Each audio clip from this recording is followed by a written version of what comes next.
پھر بات وہیں آگے کھڑی ہو جاتی ہے کہ ایسے دینے کا کیا فائدہ کہ ہماری سمجھ میں نہیں آ رہا کہ پتہ نہیں کیسے دے رہا ہے اللہ تعالیٰ. تو یاد رکھیں اللہ تعالیٰ کے دینے کا انداز تھوڑا مختلف ہے. وہ کیا ہے؟ بعض مرتبہ جو چیز مانگ رہے ہوتے ہیں اللہ وہی چیز آپ کو دے دیتا ہے. اور ایسا بھی ہوتا ہے, ہمیشہ ایسا تو نہیں ہوا ہوگا کہ جو چیز مانگی اور نہیں ملی ہو. کئی بار ایسا ہوا ہے کہ جو مانگا وہ اللہ نے دے دیا, فوراً مسئلہ حل ہو گیا. بعض دفعہ بلکہ اس سے بھی پہلے کا اسٹیپ, بسا اوقات تو آپ دعا مانگی نہیں رہے ہوتے, آپ اس کو دعا سمجھ رہے ہوتے ہو, لہذا اس میں وہ جان ہوتی نہیں ہے, تو قبولیت کا پھر سوال ہی پیدا نہیں ہوتا. آپ دعا پڑھ رہے ہوتے ہو, مانگ رہے نہیں ہوتے. تو اللہ نے تو دعائیں قبول کرنے کا کہا ہے, دعائیں پڑھنے پر کہا ہو, وعدہ کیا ہو, ایسا ہمارے علم میں کوئی حدیث نہیں ہے. دیکھیں یونس علیہ الصلوۃ والسلام جب مچھلی کے پیٹ میں تھے تو یونس علیہ السلام کو اپنی خطا کا احساس ہوا کہ میں اللہ کی پرمیشن کے بغیر اپنی قوم کو چھوڑ کے آ گیا ہوں. ان کو احساس ہو گیا, تبھی اللہ نے مجھے مچھلی کے پیٹ میں ڈال دیا ہے. تو اب آپ نے مچھلی کے پیٹ میں جا کے یہ دعا مانگی, لا الہ الا انت سبحانک انی کنت من الظالمین. اے اللہ تیرے سوا کوئی عبادت کے لائق نہیں ہے, سبحانک تو ہر عیب سے پاک ہے,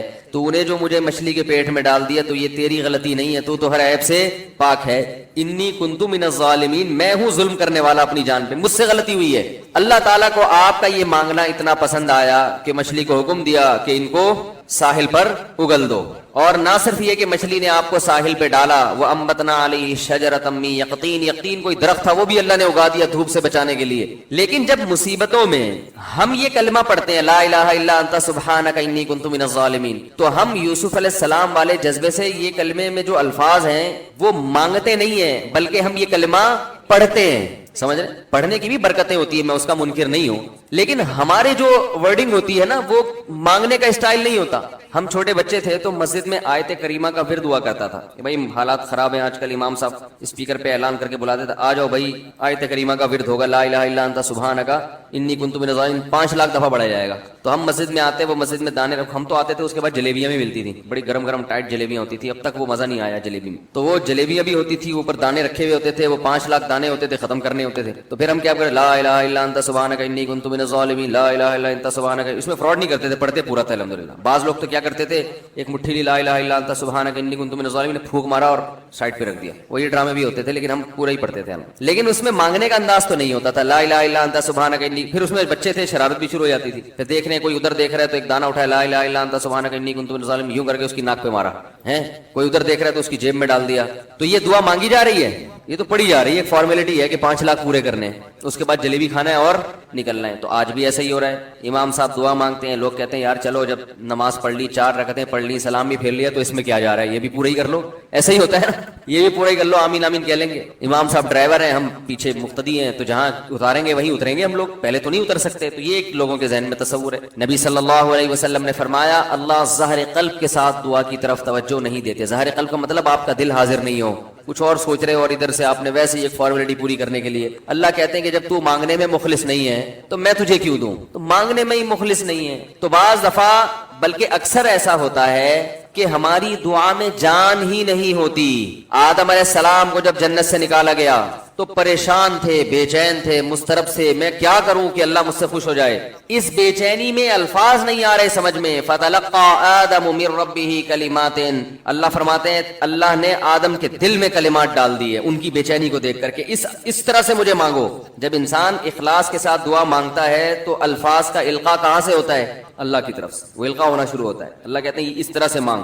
حضرت حکیم اختر صاحب رحمہ اللہ تعالیٰ نے ایک واقعہ بیان کیا, فرمایا کہ ایک شخص نے حرم میں, انہوں نے دیکھا یا کسی اور بزرگ نے دیکھا کہ حرم میں ایک شخص اللہ سے دعا مانگ رہا ہے گناہوں کی معافی کے لیے, اور اللہ سے کہہ رہا ہے کہ اے اللہ اگر تو میرے گناہ معاف کر دے گا تو تو بھی خوش ہوگا, اور تیرے حبیب محمد صلی اللہ علیہ وسلم بھی خوش ہوں گے کہ ایک آدمی کی بخشش ہو رہی ہے, اور تیرا یہ بندہ بھی خوش ہو جائے گا. اور اگر معاف نہیں کرے گا تو بھی خوش نہیں ہوگا, کیونکہ اللہ کو جہنم میں ڈال کے وہ خوشی تو ہوتی نہیں ہے بندوں کو. اور تیرے حبیب محمد صلی اللہ علیہ وسلم کو پتہ چلے گا وہ بھی خوش نہیں ہوں گے, اور میں بھی خوش نہیں ہوں گا.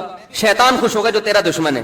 اب خود سوچ لے, تو اپنے دشمنوں کو خوش کرنا چاہتا ہے, یہ اتنے سارے ہیں بھائی, اتنے سارے دوست ہیں تیرے, ان کو ناراض کر کے تو خوش کس کو کر رہا ہے, اپنے تو جو تیرا بھی دشمن ہے, میرا بھی دشمن, اور تیرے حبیب محمد صلی اللہ علیہ وسلم کا بھی دشمن ہے. تو دیکھو کیسے الفاظ ہیں اس کے.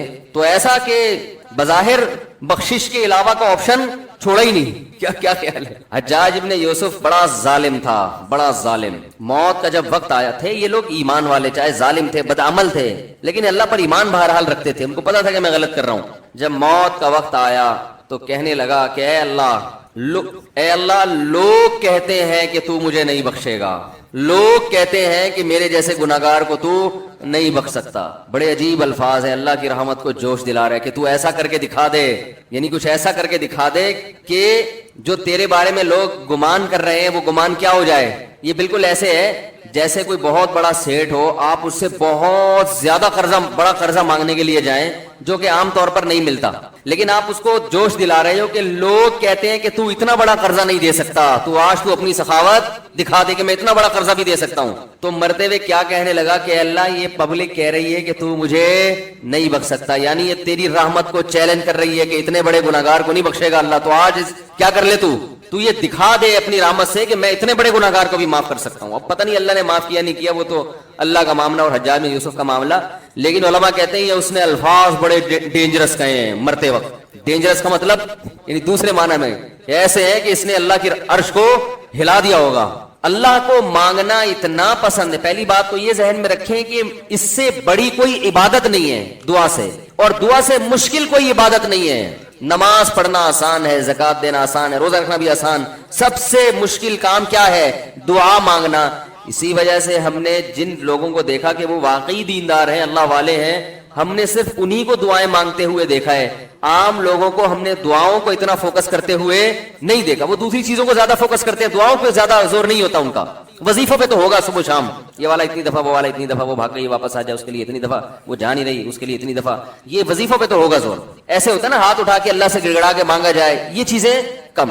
میں جب حج پہ گیا تو اپنے شیخ مرشد کے ساتھ تھا, پہلے ہی ہم نے ان کو دیکھا تھا بہت زیادہ دعائیں مانگتے ہیں, وہ بہت زیادہ ان کا دعاؤں میں دل لگتا ہے, بہت دعائیں مانگتے ہیں. تو مجھے کسی نے بتایا کہ یہ جب بیت اللہ کو دیکھتے ہیں تو اتنی لمبی دعا مانگتے ہیں کھڑے کھڑے کہ تم ان کے ساتھ ٹھہر نہیں سکتے. میں نے کہا کیوں نہیں ٹھہر سکتے, ہم جوان ہیں, ان کی عمر زیادہ ہو گئی اور ان کو کچھ بیماریاں بھی ہیں. تو میں نے کہا ہو جائے مقابلہ پھر, ٹھیک ہے نا, دیکھتے ہیں کون زیادہ لمبا ٹھہر لیتا ہے. تو جب بیت اللہ پہنچے, ان کی نظر بیت اللہ پہ پڑی, ذرا قریب گئے. یہ جو کہتے ہیں نا بیت اللہ پہ نظر پڑتے ہی وہیں ٹھہر جاؤ شروع ہو جاؤ, ایسا نہیں ہے. بیت اللہ پہ اگر نظر پڑی ہے آپ کی تو کوئی بات نہیں, اور قریب چلے جائیں. کوئی دوسرا عمل کرنے سے پہلے دعا مانگے. پہلی نظر کا مطلب یہ ہوتا ہے کہ جب نظر پڑی ہے تو اب طواف شروع کرنے سے پہلے یا کوئی دوسرا عمل کرنے سے پہلے آپ جا کے دعا مانگیں. تو وہ دور سے نہیں بلکہ جتنا قریب جا کے مانگے اتنا زیادہ اچھا. لوگ کیا کرتے ہیں, یوں منہ نیچے کر کے جا رہے ہوتے ہیں کہ پہلی نظر پڑ گئی تو پھر دعا کا موقع نکل جائے گا, تو یوں وہ ٹکرا بھی جاتے ہیں. کچھ نہیں ہوتا, نظر پڑ جائے تو اور تھوڑا قریب جائے, قریب جا کے دعا مانگے. تو ان کو ہم نے دیکھا کہ انہوں نے دعا مانگنا شروع کی, میں بھی کھڑا ہو گیا ساتھ میں, ہم نے کہا چلو ہم بھی مانگتے ہیں. تو وہ اتنی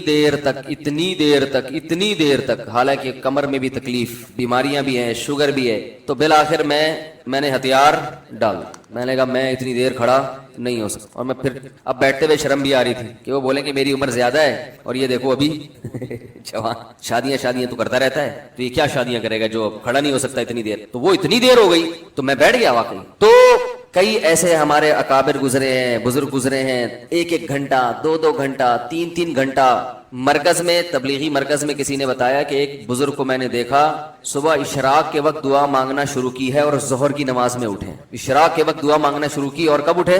یہ وہ لوگ تھے جن کا دعاؤں میں دل لگتا تھا. اب بتائیں دعا مشکل عبادت ہے یا نہیں؟ حضرت عمر رضی اللہ تعالی عنہ کا قول ہے, فرماتے ہیں کہ مجھے اس بات کی پرواہ نہیں ہوتی کہ میری دعا قبول ہو رہی ہے کہ نہیں ہو رہی, مجھے اس کی فکر رہتی ہے کہ دعا مانگنے کی توفیق مل رہی ہے کہ نہیں مل رہی. کیونکہ اللہ جب ناراض ہوتا ہے نا کسی سے, مانگنے کی توفیق چھین لیتا ہے اللہ تعالیٰ. اور مانگنے کی توفیق دی ہوئی, اس کا مطلب اگر ناراض ہے بھی تو اتنا زیادہ نہیں ہے, تھوڑا بہت ہے, وہ تلافی چاہتا ہے کہ آپ کر لو. مانگنے کی توفیق ملنا اس کی علامت ہے کہ اللہ اگر ناراض بھی ہے تو بہت زیادہ نہیں روٹھا ہوا, بلکہ اس نے سوری کا آپشن دیا ہوا ہے کہ چلو مانگ کے اپنا منا لو, مجھے کسی بھی طریقے سے راضی کر لو. دعا کا اس قدر فائدہ ہوتا ہے انسان کو, اس قدر فائدہ ہوتا ہے. آپ مانگنا شروع کریں, زندگی چینج ہونا شروع ہو جائے گی, آپ کی زندگی میں تبدیلی آنا شروع ہو جائے گی. جتنا تعلق اللہ کے ساتھ دعا کے ذریعے بنتا ہے اتنا تعلق کسی اور چیز سے نہیں بنتا. دیکھو کسی سے دوستی کرنا چاہتے ہو, دوستی کا سب سے بہتر طریقہ کیا ہے؟ اس سے گپ شپ شروع کر دو. یہی طریقہ ہے نا بھائی. آپ کا دوست کون ہے؟ وہ جس سے آپ کی گپ شپ زیادہ ہوتی ہو, اسی سے دوستی ہوگی نا. اب آپ بتا رہے ہیں یہ میرا جگری دوست ہے, بہت پرانا دوست ہے. میں پوچھوں گا آپ سے بھائی یہ دوستی کیسے ہوئی؟ یہ دوستی بھائی ایسے ہوئی کہ میں جس کالج میں پڑھتا تھا وہیں یہ بھی یہی پڑھتا تھا. تو کیا کرتے تھے آپس میں, کوئی بات چیت ہوتی تھی؟ بات چیت تو نہیں ہوئی کبھی زندگی میں, تو پھر دوستی کیسے ہو گئی؟ پڑھتے تو بہت سارے لوگ ہیں. دوستی کے لیے سب سے پہلی چیز کیا ہے؟ بات چیت. دعا میں انسان بات چیت شروع کر دیتا ہے کس کے ساتھ؟ اللہ کے ساتھ. تو اللہ اور بندے کا کنیکشن مضبوط ہونا شروع ہو جاتا ہے. اس لیے اہل اللہ کو تو اس کی پرواہ نہیں ہوتی کہ میری دعا قبول ہو بھی رہی ہے کہ نہیں ہو رہی ہے. وہ کہتے ہیں ہمیں مانگنے کی توفیق مل رہی ہے, معذرت کے ساتھ تھوڑی میں ابیوز لینگویج استعمال کرتا ہوں, کہ بھاڑ میں جائے قبول ہونا, ٹھیک ہے نا.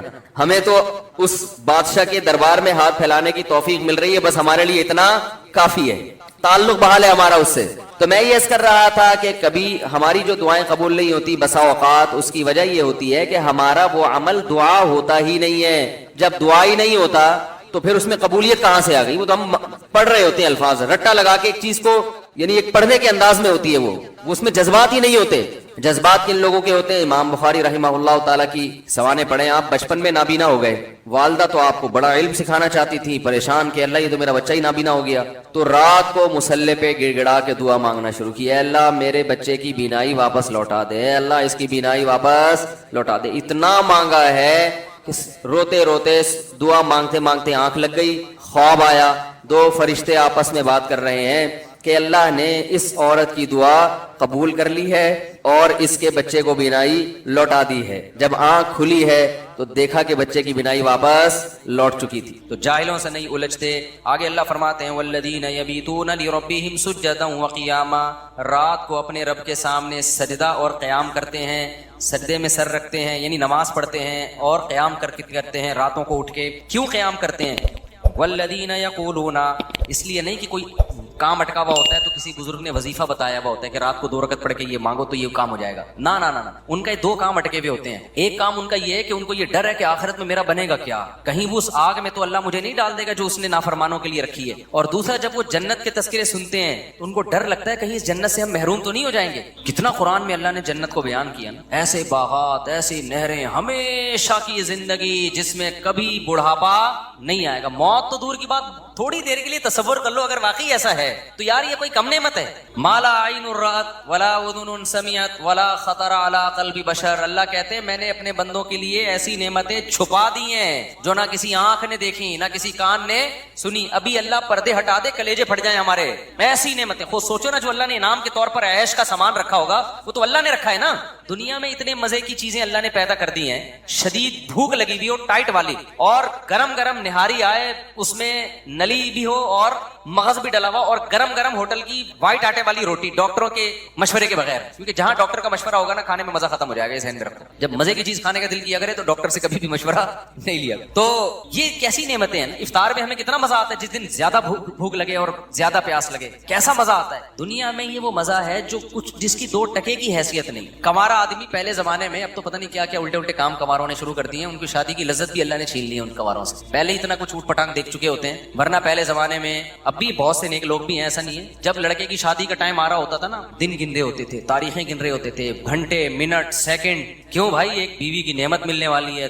کبھی کی زندگی میں کسی عورت کو دیکھا نہیں, یہ پوری زندہ لیڈیز مل جائے گی. میں لیڈی کو, وہ پٹھان تھے ہمارے ایک دوست, وہ لیڈیز کہتے تھے, ایک لیڈی کو بھی کیا کہتے تھے, تو وہیں سے میری زبان پہ چڑھ گیا یہ لفظ. تو پوری زندہ ایک عدد کیا ملنے والی ہے اس کو, تو خوشی سے کیا ہو جاتا تھا, پاگل. تو حالانکہ اللہ کیا کہہ رہا ہے, حور مقصورات فی الخیام, میں نے اپنے نیک بندوں کے لیے حوریں خیموں میں چھپا کے رکھ دی ہیں. اس لیے جو کنوارے چھڑے چھاٹ ہے نا, نہیں مل رہی, زیادہ غم نہ کرو, وہاں کیا ہوگا, مل جائے گی. اور جو 4 لے کے بیٹھے ہوئے ہیں ان پہ زیادہ حسد کرنے کی ضرورت نہیں ہے, وہ بھی قبر میں جانے والے ہیں تھوڑے. میں بھی قبر میں جاؤں گا, آپ بھی قبر میں, اور بہت سے 4 یا 3 والے یا 2 جو بھی ہیں کنوارے سڑ رہے ہوتے ہیں, ان کو دیکھا اس کی سالے کی 2 ہو گئی, اس کی سالے کی. ایک دفعہ تو مجھے کسی نے بھیجا 3 لے کے بیٹھے ہوئے, وہ ہماری ایک بھی نہیں ہو رہی, ایسا سڑے ہوئے میسج بھیجے نا اس نے, سڑے ہوئے میسج بھیجے اس. میں نے کہا تجھے کیوں دھواں نکل رہا ہے یار, میں نے میری وجہ سے تھوڑی ہے کہ تیری نہیں ہو رہی, تجھے کیوں تکلیف ہو رہی ہے یار. پھر میں نے اس کو تسلیاں دی, میں نے کہا اللہ کرے گا ہو جائے گی. وہ کہہ رہا ہے میری کرا, تو میں نے کہا کرانے والانے کا کام میرے بھائی, کیونکہ یہ بڑے پکڑے ہیں اس میں, 2 نمبر لوگ نکل آتے ہیں, گلے ہمارا پکڑیں گے, پھر وہ لڑکی والے اس نے کرائی ہے. تو اس لیے اصل کیا ہے میرے بھائی, جنت. مقصورات فی الخیام, اللہ کہہ رہے ہیں میں نے انا انشأناہن انشاء, میں نے اسی جنت کی مٹی سے ان حوروں کو بنایا ہے. اللہ نے بنایا ہے کس کے لیے؟ اسپیشل جنتیوں کے لیے جو یہاں قربانیاں دیں گے. فجعلناہن ابکارا، ہمیشہ کے لیے کنواری بنایا اللہ نے ان کو. اور عربا اترابا، ہم عمر میں کیوں؟ دنیا میں ہم عمر لوگ اس لیے لڑکی تلاش نہیں کرتے کہ ایجڈ ہوتی ہے تو اس میں لوگوں کا خیال ہے کہ خوبصورتی میں کمی آ گئی ہوگی، لیکن اصل میں جو آپ کے مینٹل لیول کی ہوتی ہے نا بیوی، وہ وہی ہوتی ہے جو آپ کی ایج اور اس کی ایج بولو برابر. تو اس لیے علماء کہتے ہیں کہ جنت کی حور خوبصورت ہوگی لیکن اس کی جو مینٹل لیول ہے نا وہ آپ کے، تاکہ آپ کو اس سے بات چیت میں گپ شپ میں لطف آئے، مزہ آئے، ذہین ہوگی. تو کیسا اللہ نے انتظام کیا اپنے نیک بندوں کے لیے. بھائی یا تو یہ اللہ کے سیاسی وعدے ہیں، تو پھر سر پہ ٹوپی پہننے کی بھی کیا ضرورت ہے یار؟ کیا خیال ہے؟ پھر یہ کپڑوں کے تکلف کی بھی ضرورت نہیں ہے. امریکہ میں ایسے علاقے ہیں جہاں لوگ کپڑے ہی نہیں پہنتے، کہتے ہیں خام خامے بلا وجہ ناڑا باندھو، بیلٹ باندھو. کیا ضرورت ہے یار؟ ایسے انجوائے کرو، بالکل ہی آزاد ہو جاؤ. کیا خیال ہے؟ وہ شراب پیتے ہیں، وہ زنا کرتے ہیں، وہ سود کھاتے ہیں. دنیا میں ایسے لوگ بھی گزرے جنہوں نے 100 انسانوں کو قتل کیا. کیوں کر دیا؟ بولا بھائی جب کوئی حساب و کتاب ہی نہیں ہے تو 100 کیا 200 کو مار دو. بھائی جس کی لاٹھی اس کی بھینس. ان کو جب سمجھایا ظلم ہے تو کہنا کیا ہے ظلم ہے تو ہم کریں گے ظلم. ایسے لوگ ابھی بھی ہیں، شیطانی قوتوں کو پروموٹ کر رہے ہیں. وہ ماؤں کے باپوں کے قتل کرواتے ہیں پیسوں کی خاطر. ایسے لوگ بھی ہیں، چند ٹکوں کی خاطر ماں کو قتل کر دیا. تو کیا خیال ہے اللہ چھوڑ دے گا ان کو؟ تو نہیں بھائی، اللہ یا تو، اور جو اللہ کے لیے قربانیاں دے رہے ہیں، بوڑھے ماں باپ کو گھر میں رکھا ہوا ہے کہ نہیں جی انہوں نے مجھے پالا، میں اپنی جان قربان کر دوں گا، مال قربان کر دوں گا، ان پہ آنچ نہیں آنے دوں گا. تو کیا خیال ہے ایک ماں باپ کا قاتل اور ایک ان کے قدموں میں جنت تلاش کرنے والا، دونوں کا سیم انجام ہوگا؟ اللہ مار کے مٹی کر کے ختم کر دے گا؟ نا نا نا نا نا نا، اللہ ایسا ظالم نہیں ہے. اللہ کہتا ہے جو اچھا کرے گا تو بہت اچھا کروں گا میں اس کے ساتھ، کیونکہ تو نے اچھا کیا اپنے حساب سے، میں اچھا کروں گا اپنے حساب سے. تو نے برا کیا اپنے حساب سے، میں تیرے ساتھ برا کروں گا. کس کے حساب سے؟ اپنے حساب سے. برا کا مطلب برائی کا بدلہ دوں گا جو میں، وہ اپنے حساب سے دوں گا. پھر میں، تو نے میری نافرمانی کی ہے. دنیا میں جب آپ ایک قتل کرتے ہیں، دنیا میں سزا کیا ملتی ہے؟ پھانسی پہ لٹکا دیں گے آپ کو. اللہ کہتے ہیں دنیا کی سزا ہے بغیر توبہ کے آ گیا تو اس قتل کی سزا میں تجھے جہنم کی آگ دوں گا، کیونکہ تو نے ایک انسانی جان کو قتل کر کے صرف انسان کا نقصان نہیں پہنچایا، میرے حکم کی دھجیاں اڑائی ہیں تو نے. تو ایک سزا الگ سے ہوگی کہ خدا کا حکم کیوں توڑا ہے. جہنم میں جو جائے گا قتل کی وجہ سے نہیں بلکہ خدا کے حکم کو توڑنے کی وجہ سے، کہ گاڈ کے حکم کو جس نے تجھے کھلایا پلایا، اللہ کے حکم کو توڑا ہے تو نے. تو میرے بھائی جب اللہ کی سزا بہت سخت ہے تو یہ کیسے ہو سکتا ہے جو اتنی سخت سزائیں دے رہا ہو نیک لوگوں کو بدلہ تھوڑا سا دے رہا ہو؟ یہ تو عجیب سی بات ہو گئی نا. مجھے ایک بات بتاؤ، ایک آدمی بڑا مشہور ہے جی علاقے میں، نیا ایس ایچ او آیا اور نیا ڈی ایس پی صاحب کوئی آ گئے اور بڑے ظالم قسم کے انہوں نے کیا کیا کہ جی، یا کوئی گورنمنٹ آ گئی، فرض کرو بڑی خطرناک قسم کی گورنمنٹ آئی ہے. ایک آدمی مسجد سے چپل چوری کر کے بھاگا. گورنمنٹ نے کیا کیا؟ پھانسی کے پھندے پہ لٹکا دیا اس کو. لوگ کہیں گے سر آپ تو بڑے ظالم ہو. کہیں نہیں بھائی، ہم نے ملک سے جو ہے نا جرم کو ختم کرنا ہے. ایک چپل بھی کوئی چرائے گا ٹھا گردن اڑا دیں گے. ایک آدمی نے کیا کیا؟ ملک کے لیے قربانی دی، جنگ میں لڑا، بڑا زبردست، جان بس بچ گئی، اس کو انعام میں 5 روپے دے دیے وزیر اعظم نے یا صدر مملکت نے. کہیں گے حضرت اس نے اتنی بڑی، اس نے ایٹم بم بنایا، اس نے یہ کیا، اس نے وہ کیا. جس نے چپل چرائی تھی اس کو تو پھانسی پہ لٹکا دیا، اور جس نے اتنی بڑی بڑی قربانیاں دی اس کو کیا پکڑائے جا رہے ہیں؟ 5 روپے. کہے گا بھائی میں جرم کو روکنا چاہتا ہوں. تو ہم کہیں گے حضرت یہ آپ کی طبیعت میں نا بیلنس نہیں. اگر آپ چپل چوری کرنے والے کو پھانسی کے پھندے پہ لٹکاتے تو ہمیں تو وہ بھی برا لگا تھا، لیکن ہم نے سوچا کہ شاید جرم کے خلاف نا آپ کے دل میں نفرت بہت ہے. تو جس کے دل میں جرم کے خلاف نفرت بہت ہوتی ہے نا، اس کے دل میں اچھائی کی محبت بھی اسی حساب سے بولو بہت ہوتی ہے. ایک باپ چھوٹی سی غلطی پر اپنے بچے کو پکڑ کے کوڑ دیتا ہے اور کہتا ہے میں اس کی تربیت کرنا چاہ رہا ہوں. تو اگر تھوڑی سی اچھائی پر نوازتا بھی بہت ہے، پھر ہم کہیں گے واقعی آپ کیا ہیں، واقعی بھائی آپ چاہ رہے ہیں کہ آپ کے بچے کی اچھی تربیت ہو. جب وہ اچھے کام کر رہے ہیں تو اس کو اپریشیٹ ذرا بھی نہیں کر رہے، برے کاموں پہ طبیعت سے دھنائیاں لگ رہی ہیں. اس کا مطلب تو جلاد ہے بھائی، تو اپنی ڈھڑک نکال رہا ہے، تجھے برائی سے نفرت نہیں ہے. تو جب اللہ نافرمانوں کو سزا ایسی سخت دے گا، جہنم کی آگ میں ڈالے گا، تو وہ تو غفور الرحیم ہے بھائی، وہ تو جواد کریم ہے. وہ سوچو جو نیک لوگ ہیں ان کو بدلہ کیسا خاندانی دے گا پھر. نہیں ہے بات. جبکہ وہ کہہ رہا ہے برائی میں ایک برائی پہ ایک جرم لکھا جائے گا، جبکہ نیکی میں ایک نیکی پہ کیا لکھا جائے گا؟ 10 نیکیاں لکھی جائیں گی. تو اس لیے جنت کا ہم تصور کرتے کرتے جہاں تک پہنچتے ہیں نا، جنت اس سے بھی اوپر کی چیز ہے. اس لیے ٹینشن نہ لیا کرو. صحیح ہے نا کہ بے روزگاری ہے، بیگم نہیں ملی، صحیح آڑی ترچی مل گئی، ملی نہیں اس کو، اتنی مل گئی، ہمیں ایک بھی نہیں ملی. جس کو ملی ہے وہ بھی اللہ کا شکر ادا کرے. اس کو بھی اگر کبھی خدا نہ خواستہ اللہ نہ کرے کبھی کسی قسم کی، وہ تو ہونی نہیں چاہیے لیکن کبھی ہو گئی تو وہ کیا کرے؟ وہ بھی اللہ کا شکر ادا کرے. دنیا میں ٹینشن فری تو کوئی بھی نہیں ہوتا بھائی. تو اس کو یہ ٹینشن ہوگی. چھوڑو زیادہ آگے نہیں جاتے ہیں. تو لیکن مسئلہ کیا ہے، اصل کیا ہے میرے بھائی؟ آخرت ہے. تو یہ 2 ٹکے کی حیثیت ہے اس دنیا کی، کچھ بھی نہیں ہے. اور تھوڑے دنوں میں بڈھے ویسے ہی ہو جانا ہے. تھوڑے دنوں میں کیا ہو جانا ہے؟ بڈھے ہو جانا ہے. پھر گھٹنے میں درد ہوگا، پھر کمر میں درد ہوگا، پھر یہاں درد ہوگا، پھر دانت، پہلے بال گریں گے، پہلے تو کوشش کرے گا لگا بال سفید کیوں ہو رہے ہیں, تھوڑے دنوں میں ہوگا یار چلو ہو رہے ہیں, ہوں تو نا, بال تو ہوں, بال ہی مارکیٹ سے کیا ہو رہے ہیں, شارٹ ہو رہے ہیں. پھر وہ لگوا لے گا بال, تو ڈاکٹر کہے گا جہاں کہاں کے بال لگاؤں, کہیں بھی نہیں ہے, کسی اور کے تھوڑی لگیں گے, چلو یہاں کے لے کے یہاں لگا دی, اب تو یہاں بھی نہیں رہے, یہاں کیا لگے گا, اگر یہاں کے یہاں لگا, وہ ڈونر یہ بال ہوتے ہیں نا, یہاں کے لے کے یہاں ڈاکٹر لگا دیتے ہیں, تو یہاں ہونا تو ایک وقت آتا ہے یہاں بھی کیا ہو جاتے ہیں, اب کہاں کے بال لیں بھائی, تو کیا باتیں کر رہے ہیں, وسیم سے لے لیں بال, کیا بھینس کے بال لگا دیں, پھر بالوں کا مسئلہ ختم ہوگا, کڈنی کا مسئلہ کھڑا ہو جائے گا. اب بال گئے تیل لینے, یار ڈائلسس پہ آیا ہوا ہوں یار, مولوی صاحب دعا کرو میرے سر پہ بال نکلیں یا نہ نکلیں, میرے گردے خدا کا 4 شادیاں گئیں تیل لینے, سمجھ میں آ رہی ہے بات, 3 شادیاں 4 شادیاں کہاں گئیں, تیل لینے, میرے گردے کا بڑا مسئلہ چل رہا ہے آج. جب گردے ٹھیک ہوں گے یا نہیں ہوں گے وہ تو اللہ ہی جانتا ہے, اتنے میں پتہ چلے گا یہ فیٹی لیور ہے, آپ کے جگر میں چربی بہت چڑھ گئی, چربی چڑھ گئی ہے تو کیا کھائیں ڈاکٹر صاحب, ڈاکٹر کہیں گے آپ تربوز کھایا کریں, خالی کیا کھایا کریں, تربوز کھایا کریں. یہ جو بھی ڈاکٹر کھلائیں وہ تو ڈاکٹر کو پتا ہے, سارے مزے چھوڑ گئے, پھر فیٹی لیور, پھر فلانا, گھٹنوں کا مسئلہ. یار کتنا لڑو گے موت سے, آپ نے بڑا زبردست لائف اسٹائل, جم, گھڑ سواری, سوئمنگ, سب کچھ کر کے دیکھ لیا, تو کب تک چھپو گے پیڑوں کی آڑ میں, کبھی تو ملو گے لنڈا بازار میں. موت کا فرشتہ کہے گا کتنا بھاگے گا, کتنا بھاگے گا, آئے گا کہاں, میرے پاس ہی آئے گا, میں ریسیو کرنے تھوڑے دنوں میں تجھے آ رہا ہوں. 80 سال نکال لے گا, 50, انگریزوں سے اچھی تھوڑی سی تو ہو سکتی ہے, وہ بھی 90 تک وہ بھی نہیں پہنچتے, 80 میں ہے کتنے دن, ایسے ٹھک ٹھک ٹھک کر کے ٹائم گزرتا ہے. اور اس میں آخری 20-30 سال تو ویسے ہی بڑھاپے کھانسنے کے بھی ہیں, اس میں وہ کوئی کسی کام کے نہیں ہے, وہ ثواب حاصل, وہ بھی جب مسجد میں دل لگتا ہو, ورنہ مسجد میں دل نہیں لگے گا تو وہ بھی PUBG کھیل کے گزارے گا بڑھاپے میں, وہ بھی برباد. تو اس لیے میرے بھائی اصل کیا ہے, اللہ کہہ رہا ہے اصل کیا ہے, وَإِنَّ الدَّارَ الْآخِرَةَ لَهِيَ الْحَيَوَانُ, اصل آخرت کی زندگی ہے, جو اصل زندگی ہے اس میں ایسی جوانی ہے جس میں کبھی بڑھاپا نہیں آئے گا, اس میں ایسی صحت ملے گی, کبھی بیماری نہیں ہوگی. اِنَّكَ لَا تَجُوعَ فِيهَا وَلَا تَعْرَىٰ, اللہ نے آدم حوا کو کہا تھا اے آدم اس درخت کے قریب مت جانا, اس جنت میں رہنا.